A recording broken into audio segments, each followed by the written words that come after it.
يا مرحبا। ডেভিলার গল্প আপনারা জানেন সে কে? জানেন না, কারণ আমি জানি। 3 মাস আগে আমি ফোর্ট ওয়ার্থে খুতবা দিয়েছিলাম। সেই মসজিদটাতে আমি গত 4-5 বছরে যাইনি। কোনো এক কারণে তারা আমাকে সেখানে আমন্ত্রণ করে এবং আমি সেখানে যাই। আমার খুতবার বিষয় ছিল দোয়া। খুতবা শেষ হয়ে গেলে একজন ইজিপশিয়ান যুবক আমার কাছে এসে বলল, আল্লাহ আজ আমার দোয়া পূরণ করেছেন। জিজ্ঞেস করলাম, আপনার দোয়া কী ছিল? সে বলল, রবার্ট ডেভিলার যেন নোমান আলী খানের সাথে দেখা হয়। আপনি রবার্ট ডেভিলা? সে বলল, না, আমি রবার্ট ডেভিলা নই, আমি তার বন্ধু, কিন্তু আমার ধারণা আল্লাহ আমার দোয়া পূরণ করা শুরু করেছেন। আমি খুব আগ্রহী হলাম। রবার্ট ডেভিলা যেখানে থাকে সেখান থেকে ফোর্ট ওয়ার্থের দূরত্ব 40 মিনিটের পথ। সে একসময় কৃষিকাজ করত। তার কোনো একটা জেনেটিক সমস্যা ছিল, যে কারণে জীবনের একটা সময় এসে তার শরীরের গলার নিচ থেকে পা পর্যন্ত প্যারালাইজড হয়ে গিয়েছিল এবং সে এখন একটা নার্সিং হোমেই থাকে। বেশিরভাগ রোগী সেখানে 90 কিংবা 100 বছরের বৃদ্ধ। একমাত্র রবার্টই সেখানে 30 বছরের একজন যুবক, যার পুরো শরীর প্যারালাইজড ছিল। ওকে, সে গত 10 বছর ধরে এই নার্সিং হোমেই আছে। তার পরিবার তার জন্য একটা বিশেষ ধরনের ভয়েস কমান্ড কম্পিউটারের ব্যবস্থা করে দিয়েছিল, যেটা দিয়ে সে তার কণ্ঠ দিয়ে ইন্টারনেট ব্যবহার করে পৃথিবীর খোঁজ খবর রাখতে পারত। তার রুমে প্রতি সপ্তাহেই খ্রিস্টান পাদ্রীরা সাপ্তাহিক প্রার্থনার জন্য আসতো।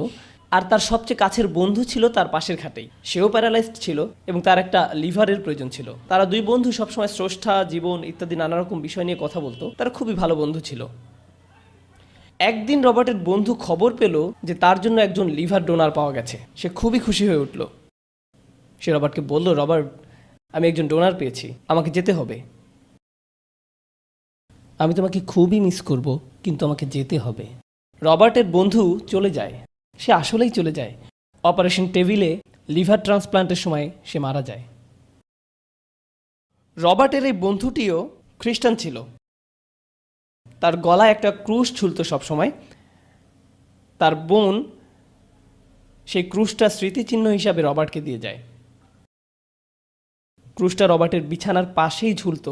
সেটা তার বন্ধুর স্মৃতি ছিল। রবার্ট খুব সাধারণ এবং সাদাসিধা জীবনযাপন করত। সে নার্সিং হোমেই থাকতো, নার্সরা তার দেখাশোনা করত। একদিন রবার্ট স্বপ্নে একজন লোককে দেখল। সে তার নাম বলল মোহাম্মদ। লোকটি আঙুল দিয়ে ক্রুশটি দেখিয়ে রবার্টকে বললেন, আল্লাহ এই জন্য তার নবীদের পাঠাননি যেন মানুষ তাদের উপাসনা করে, বরং আল্লাহ নবীদের পাঠিয়েছেন যাতে মানুষ আল্লাহর উপাসনা করে। আর ঈসা হচ্ছেন কেবলমাত্র একজন মানুষ। তিনি বাজারও যেতেন, খাবারও খেতেন। স্বপ্নটা এখানেই শেষ হয়ে যায়। রবার্ট শুধুমাত্র ঈসা আলাহিসাল্লাম নামে একজনকে জানত। এখন সে মোহাম্মদ নামে একজনের নাম শুনল, যে তাকে বলেছে নবীদের কাজ হলো তারা মানুষকে আল্লাহর ইবাদত করতে বলে, নবীদের না। সে মোহাম্মদকে খুঁজতে লাগলো। সে ইসলামকে খুঁজে পেল। সে ঈমান আনলো। যেহেতু সে এখন একজন মুসলিম, কাজেই সে কুরআন সম্পর্কে জানতে চাইল। সে খুঁজে খুঁজে কিছু চ্যাট রুমে গেল আর অনুরোধ জানালো, কেউ একজন আমাকে কোরআন শেখাও। প্রায় সাথে সাথেই সে একজন ইজিপশিয়ানকে পেয়ে গেল, যে তাকে আরবি শেখাতে এগিয়ে আসে। সে তাকে আরবি বর্ণমালা শিখিয়ে দেয়। আর যখন আরবি বর্ণমালা শেখা হয়ে গেল, তখন সে কোরআন পড়া শিখল। সে তার বেডে শুয়ে শুয়ে কোরআনের 10টি সূরা মুখস্থ করল। রবার্টের মনে হলো, আমি কোরআন পড়তে শিখলাম, নবী সম্পর্কে জানা শুরু করলাম, কিন্তু আমাকে জানতে হবে কোরআনের শিক্ষা আসলে কি। সুতরাং সে খুঁজতে লাগলো কিভাবে কোরআন বোঝা যায়, এবং কোনো একভাবে সে আমার লেকচারের ভিডিওগুলো পায়। সে সেগুলো দেখা শুরু করে এবং প্রায় সবগুলোই দেখে ফেলে। এরপর সে হ্যাঁ, এখানে আরেকটি ঘটনা। সে নার্সিং হোমে একজন ইজিপশিয়ান লোক ছিল, যে টুকটাক সার্ভিসিংয়ের কাজ করত। তার নিজেরও একটা চমৎকার গল্প আছে। সে একজন মুসলিম, কিন্তু খুব একটা ধর্ম মেনে চলতো না। তার সবচেয়ে কাছের মসজিদটা ছিল তার থেকে 50 মাইল দূরে। এজন্য সে চার্চে যেত, যাতে করে আল্লাহকে পাওয়া যায়। সে মুসলিম, কিন্তু আল্লাহকে পাওয়ার জন্য চার্চে যেত। একদিন সে রবার্টের রুমের পাশ দিয়ে যেতে শুনল, ওয়াল আসরি ইন্নাল ইনসানা লাফি খুসর। সে রুমে ঢুকে জিজ্ঞেস করলো, রবার্ট, তুমি কি শুনছো? রবার্ট বলল, কই কিছু না তো, আমিই পড়ছিলাম। সে জিজ্ঞেস করলো, তুমি মুসলিম হয়েছ? রবার্ট বলল, হ্যাঁ, আমি মুসলিম হয়েছি। এবার রবার্টের বন্ধু খুবই অবাক হলো। কিভাবে আল্লাহ আমেরিকার চার্চের নগরীর মধ্যে একজনকে পথ দেখাতে পারেন, যার বেডের পাশে ক্রুশ ঝুলে থাকে, নার্সিংহোমের বেডে শুয়ে থাকা ছাড়া নড়াচড়া করার মতো যার কোনো ক্ষমতা নেই, সে নিজে নিজে বলে উঠল, আমি আবার আল্লাহর কাছে ফেরত আসতে চাই। রবার্ট তার এই ইজিপশিয়ান বন্ধুকে তার অনলাইন শিক্ষক নোমান আলী খানের কথা বলে। এবার সেও আমার ভিডিওগুলো দেখতে শুরু করলো। একদিন রবার্ট তার বন্ধুকে বলল, আমার খুব ইচ্ছা যদি নোমান আলী খানের সাথে আমার দেখা হতো। বন্ধুটি বলে, ঠিক আছে, আমি তোমার জন্য দোয়া করব। ঠিক 5 বছর পরে এই বন্ধুটি ঠিক সেই মসজিদে আমার খুতবা শুনতে আসে যেখানে বিগত 4 বছরে আমি যাইনি। জুমার পরে সে আমাকে বলল, আমার মনে হয় আল্লাহ আমার এবং আমার বন্ধুর দোয়া পূরণ করতে যাচ্ছেন। আমি বললাম, হ্যাঁ, আমারও তাই মনে হচ্ছে, চলুন যাওয়া যাক। আমরা কয়েকজন মিলে সেখানে গেলাম, রবার্টের সাথে দেখা করলাম। আমরা সেখানে চমৎকার কিছু সময় কাটালাম। আবার ইনশাল্লাহ আগামী ঈদে আমরা সেই নার্সিংহোমে যাব। আমরা সবাই যখন সেখানে যাই, নার্স আমাদেরকে দেখে অবাক হলো, জিজ্ঞেস করলো, আপনারা সবাই রবার্টকে দেখতে এসেছেন? হ্যাঁ, কেন দেখা করতে চান? বললাম, সে আমাদের অনুপ্রেরণা। নার্সরা নানা জায়গায় ফোন কল করলো, আমাদেরকে চেক করলো, এরপরে যেতে দিল। রবার্ট আমাদেরকে দেখে চমকে উঠল। আমি রবার্টের সাথে কথা বললাম, তাকে বললাম, রবার্ট, আমি শুনেছি আপনি কয়েকটি সূরা মুখস্থ করেছেন। সে বলল, হ্যাঁ। জিজ্ঞেস করলাম, আমাকে একটা শোনাতে পারেন? সে আমাদেরকে সূরা আসর শোনালো। আমাদের মধ্যে এমন একজনও ছিল না যে কাঁদেনি। প্রত্যেকের চোখ থেকে টপ টপ করে পানি ঝরছিল। যখন কেউ আল্লাহর দিকে ফিরে আসে, সাহায্য নিয়ে ভাববেন না, আল্লাহর সাহায্য আসবেই, পথ নির্দেশনা আসবেই।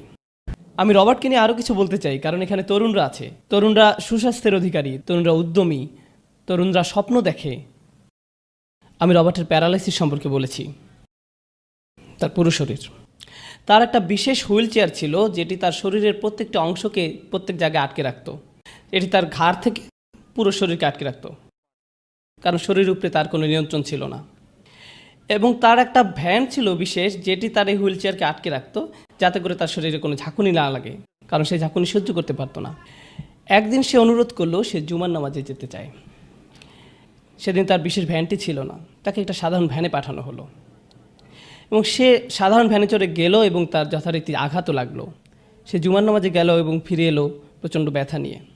তারা বলল, রবার্ট, আমরা দুঃখিত, তোমাকে আর তোমার হুইল চেয়ারটিতে বসতে দিতে পারবো না। তোমাকে পুরো বেড রেস্টে থাকতে হবে অন্তত আগামী 6 মাসের জন্য। তুমি যদি এরপর ভালো হও তারপর আমরা ভেবে দেখব।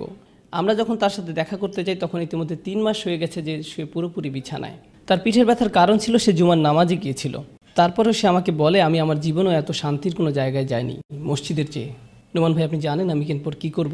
আমি আমার চেয়ারটা ফেরত পেলেই আবারও নামাজে যাব, আমি আবারও মসজিদে যাব, কারণ আমার জীবনে আমি ওই রকম অনুভূতি পাইনি। সে এমন একজন যার দুটি চোখ আর মুখ ছাড়া তার কোনোই শারীরিক ক্ষমতা নেই। তারপরও সে বলে, আমি একমাত্র মসজিদেই শান্তি পাই।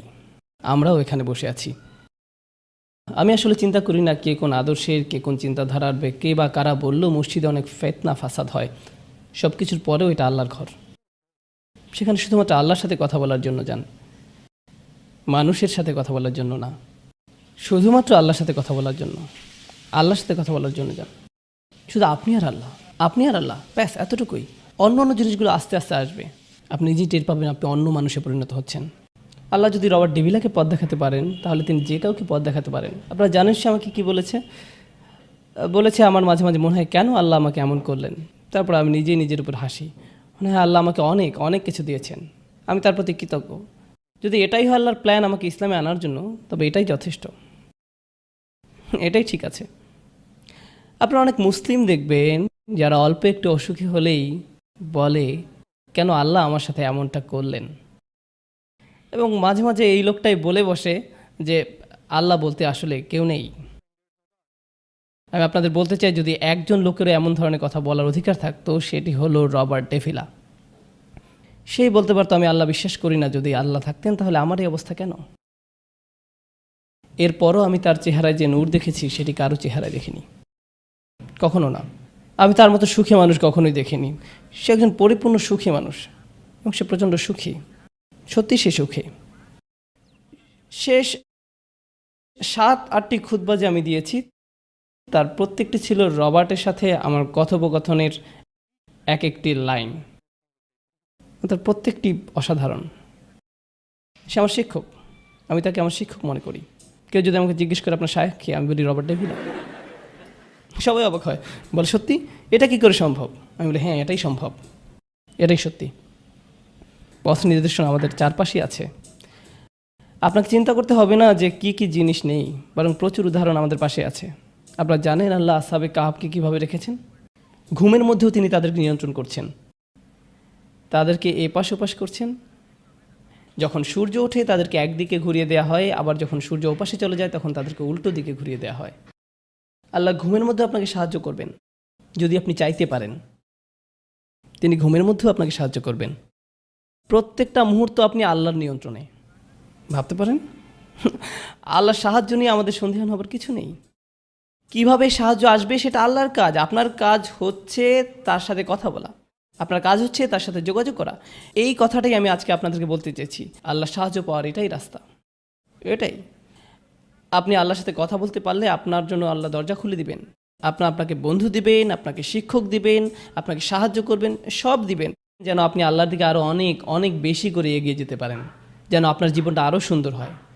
এটাই হলো মূল কথা যা আমি আজকে আপনাদেরকে বলতে চেয়েছি।